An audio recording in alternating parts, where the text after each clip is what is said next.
ماہنامہ سلطان الفقر لاہور، بزم سلطان العاشقین، ملفوظات سلطان العاشقین، قسط نمبر 15، مرتب سلطان محمد عبداللہ اقبال سروری قادری، 13 اپریل 2010۔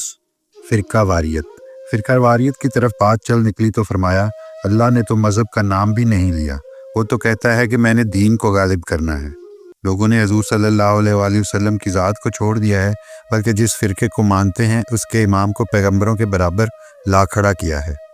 آپ صلی اللہ علیہ وآلہ وسلم کا نام بھی مجبوری میں لیتے ہیں، کیونکہ اگر نہ لیں تو مسلمانوں نے انہیں ہی مارنا شروع کر دینا ہے۔ اپنی ذات کی نفی فرمایا، جب انسان خود ہی نہ سمجھنا چاہے تو اللہ کیسے سمجھا سکتا ہے؟ سمجھنے کے لیے اپنی ذات کی نفی کرنی پڑتی ہے۔ طالب جب اپنی ذات سے نکلے گا اسے اللہ کی سمجھ آنا شروع ہو جائے گی۔ جب تک اپنے چراغ کی طرف نظر ہو سورج کو کیسے دیکھا جا سکتا ہے؟ انسان کی زبان سے اللہ کی بات۔ کسی نے کہا کہ فلاں بندے نے مجھے یہ کہا ہے۔ فرمایا، کبھی کبھی کسی انسان کو زبان سے اللہ پاک کوئی بات نکلوا دیتا ہے، جیسے کوئی دیوار کے پیچھے سے بات کر رہا ہو، تو سننے والے کو پتہ ہوتا ہے کہ دیوار نہیں بول رہی بلکہ کوئی اور دیوار کے پیچھے سے بول رہا ہے۔ حکمران خود محتاج ہیں۔ بات توکل کی طرف چل نکلی تو فرمایا، سارے ملک میں بے توکلی پھیلی ہوئی ہے، ہم کہتے ہیں حکمران دے گا، حکمران ہمارا خدا بن گیا۔ یہ تو بیچارے خود محتاج ہیں، یہ کیا کر سکتے ہیں؟ انسان خود مرشد تک پہنچ جاتا ہے۔ کسی نے مرشد کی ضرورت پر بات کی تو فرمایا، کسی بندے کو یہ پتہ نہیں ہوتا کہ اس نے اللہ تک کیسے پہنچنا ہے، لیکن جب کوئی اللہ تک پہنچنا چاہتا ہے وہ خود بخود مرشد تک پہنچ جاتا ہے۔ اس کی وجہ یہ ہے کہ حدیث ہے، انسان کو وہی کچھ ملتا ہے جس کی وہ طلب کرتا ہے۔ جب انسان اللہ کی طلب کرتا ہے تو اللہ اپنے طالب کو اس تک پہنچا دیتا ہے جو اس کا راستہ جانتا ہے۔ اللہ کا راستہ جاننے والے کو ہی مرشد کہتے ہیں۔ اللہ سے لڑ کر ولایت پانا فرمایا، کئی بندے اللہ سے لڑ کر ولایت پا گئے، اللہ سے لڑ کر اللہ تک پہنچ گئے کہ یا اللہ تو نے مجھے حضور صلی اللہ علیہ وآلہ وسلم کے زمانے میں پیدا کیوں نہیں کیا؟ اللہ پاک نے ان کی نیت دیکھتے ہوئے انہیں نواز دیا۔ صراط مستقیم۔ کسی نے پوچھا کہ صراط مستقیم کیا ہے؟ فرمایا، صراط مستقیم مانگنے کا مطلب اللہ کو مانگنا ہے، اور جب انسان اللہ کو مانگتا ہے تو اللہ اسے حضور صلی اللہ علیہ وآلہ وسلم تک پہنچا دیتا ہے۔ اس طرح حضور صلی اللہ علیہ وآلہ وسلم کی ذات صراط مستقیم ہوئی۔ جاہل وہ ہے جو صراط مستقیم کو نہیں جانتا۔ اس کا مطلب ہوا جو حضور صلی اللہ علیہ وآلہ وسلم کو نہیں پہچانتا وہ جاہل ہے۔ انسان کا تعلق کسی بھی فرقے سے ہو، ہدایت تو اللہ کے پاس ہے۔ اللہ سورہ قصص میں ارشاد فرماتا ہے، اِنَّکَ لَا تَهْدِی مَنْ أَحْبَبْتَ وَلَٰكِنَّ اللَّهَ يَهْدِی مَن یَشَاءُ وَهُوَ أَعْلَمُ بِالْمُهْتَدِین۔ ترجمہ، حقیقت یہ ہے کہ جسے آپ راہ ہدایت پر لانا چاہتے ہیں اسے راہ ہدایت پر آپ خود نہیں لاتے، بلکہ جسے اللہ چاہتا ہے آپ کے ذریعے راہ ہدایت پر چلا دیتا ہے، اور وہ راہ ہدایت پانے والوں سے خوب واقف ہے۔ انسان جب اپنی نفی کر دیتا ہے تو صراط مستقیم پا لیتا ہے۔ مرتبہ احسان۔ کسی نے پوچھا احسان کیا ہے؟ فرمایا، حدیث جبرائیل بہت مشہور ہے۔ ایک دفعہ حضرت جبرائیل علیہ السلام انسانی شکل میں حضور صلی اللہ علیہ وآلہ وسلم کی بارگاہ میں تشریف لائے اور حضور صلی اللہ علیہ وآلہ وسلم کے سامنے بیٹھ گئے۔ حضور صلی اللہ علیہ وآلہ وسلم سے سوال کیا، احسان کیا ہے؟ حضور صلی اللہ علیہ وآلہ وسلم نے فرمایا، اللہ کو دیکھ کر عبادت کرنا۔ اگر ایسا ممکن نہ ہو سکے تو یہ خیال کرنا کہ اللہ دیکھ رہا ہے۔ پیچیدہ مخلوق۔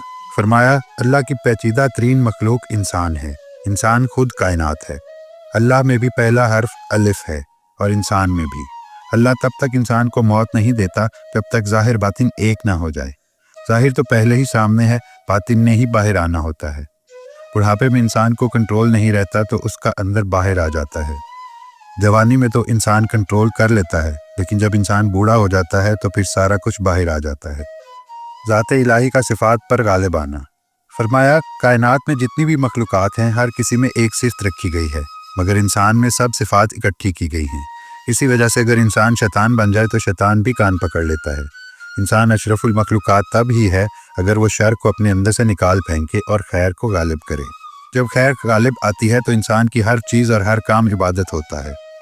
اللہ چاہتا ہے کہ انسان تمام صفات پر اس کی ذات کو غالب رکھے۔ جو صفات میں پھنس جاتا ہے وہ ذات تک پہنچ نہیں پاتا۔ ذات کا طالب ہونا چاہیے، صفات کا نہیں۔ اسم اعظم کدھر ہے؟ فرمایا، حضور صلی اللہ علیہ وآلہ وسلم نے فرمایا کہ اسم اعظم سورہ بقرہ کے آخر میں اور سورہ آل عمران کے شروع میں ہے۔ حدیث میں البقرہ و آل عمران ہے، اس طرح یہ ہوا۔ ہو اس میں ضمیر ہے، اس میں ضمیر وہ ہوتی ہے جو کسی کی طرف اشارہ کرے۔ ہو اللہ کی طرف اشارہ کرتا ہے۔ جلد بازی، فرمایا طالب جلد باز نہیں ہوتا، وہ کوئی فیصلہ جلد بازی میں نہیں کرتا۔ جذباتی ہو کر فیصلہ کرنے والا جلدی بھاگ جاتا ہے۔ طالب جب فیصلہ کرتا ہے تو اس پر ثابت قدم رہتا ہے۔ ارشاد باری تعالیٰ ہے ان الذین قالوا ربنا اللہ ثم استقاموا تتنزل علیہم الملائکۃ الا تخافوا ولا تحزنوا وابشروا بالجنۃ التی کنتم توعدون۔ ترجمہ، بے شک جن لوگوں نے کہا ہمارا رب اللہ ہے، پھر وہ اس پر مضبوطی سے قائم ہو گئے تو ان پر فرشتے اترتے ہیں اور کہتے ہیں کہ تم خوف نہ کرو اور نہ غم کرو، اور تم جنت کی خوشیاں مناؤ جس کا تم سے وعدہ کیا جاتا ہے۔ طالب کب تک ٹھیک چلتا رہتا ہے؟ کسی نے پوچھا کہ طالب کب تک ٹھیک راہ پر چلتا رہتا ہے؟ فرمایا طالب اگر مرشد کی گئی تربیت کے مطابق چلتا رہے تو صحیح رہتا ہے، جب اس سے اعراض کرتا ہے تو نقصان اٹھاتا ہے۔ ذکر اور تصور، کسی نے پوچھا طالب کے لیے ذکر کیا ہے اور تصور کیا ہے؟ فرمایا آپ جس سے محبت کرتے ہیں جب اس کے متعلق سوچتے ہیں تو اس کی شبیہ سامنے آ جاتی ہے، یہ سوچنا ذکر ہے، اور آنکھوں کے سامنے آنا تصور ہے۔ طالب کی کامیابی یہ ہے کہ سوچ میں بھی اللہ ہو اور تصور میں بھی اسم اللہ ذات ہو۔ حضور صلی اللہ علیہ وآلہ وسلم کا سایہ نہیں تھا۔ حضور صلی اللہ علیہ وآلہ وسلم کا سایہ نہیں تھا۔ حضور صلی اللہ علیہ وآلہ وسلم نور ہیں۔ سائنس اس بات کو ثابت کرتی ہے کہ سایہ اس کا بنتا ہے جس سے روشنی ٹکرا کر واپس آ جائے۔ حضور صلی اللہ علیہ وآلہ وسلم کا جسم لطیف تھا، نور لطیف ہوتا ہے، اس لیے سایہ نہیں تھا۔ حضور صلی اللہ علیہ وآلہ وسلم کا سایہ اس لیے نہیں تھا کہ کہیں آپ صلی اللہ علیہ وآلہ وسلم کے سایہ مبارک پر کسی کا پاؤں نہ آ جائے، معاذ اللہ۔ نظریہ وحدت الوجود، نظریہ وحدت الوجود اور انسان کامل کو سب سے پہلے سید الشہداء حضرت امام حسین رضی اللہ تعالیٰ عنہ نے اپنی کتاب میرۃ العارفین میں بیان کیا۔ اس کے بعد اولیاء کرام تھوڑا بہت لکھتے رہے، لیکن تفصیل کے ساتھ جس ہستی نے اس کو بیان کیا وہ ابن عربی رحمۃ اللہ علیہ ہیں۔ حضرت امام زین العابدین رضی اللہ تعالیٰ عنہ نے حضرت امام حسین رضی اللہ عنہ سے سورہ فاتحہ کے متعلق سوال کیا تو اس کے جواب میں حضرت امام حسین رضی اللہ تعالیٰ عنہ نے میرۃ العارفین تصنیف فرمائی۔ صحابہ کا قبلہ، جب اللہ نے قبلہ کی تبدیلی کا حکم دیا تو صحابہ کرام حضور صلی اللہ علیہ وآلہ وسلم کی امامت میں نماز ادا کر رہے تھے۔ حضور صلی اللہ علیہ وآلہ وسلم نے دوران نماز ہی سمت تبدیل کرنا شروع کر دی۔ اب صحابہ کرام کو تو نہیں پتہ تھا کہ اللہ کا حکم آ گیا ہے، اور نہ انہوں نے یہ سوچا کہ اللہ کا حکم تو مسجد اقصیٰ کی طرف ہے، ہم کیوں تبدیل کریں، بلکہ صحابہ کرام نے تو حضور صلی اللہ علیہ وآلہ وسلم کو دیکھتے ہوئے فوراً سمت تبدیل کر لی۔ نماز مکمل ہونے کے بعد حضور صلی اللہ علیہ وآلہ وسلم نے تمام صحابہ کرام کو اللہ کے حکم سے آگاہ کیا۔ اب صحابہ کرام کی قبلہ تو حضور صلی اللہ علیہ وآلہ وسلم ہی تھے، ان کے لیے حضور صلی اللہ علیہ وآلہ وسلم کا حکم اہم تھا، اس لیے انہوں نے یہ کیا۔ اس لیے طالب کے لیے بھی ضروری ہے کہ اپنا رخ مرشد کی طرف کرے، پھر سب منزلیں حاصل ہو جاتی ہیں۔ مضمون ابھی جاری ہے۔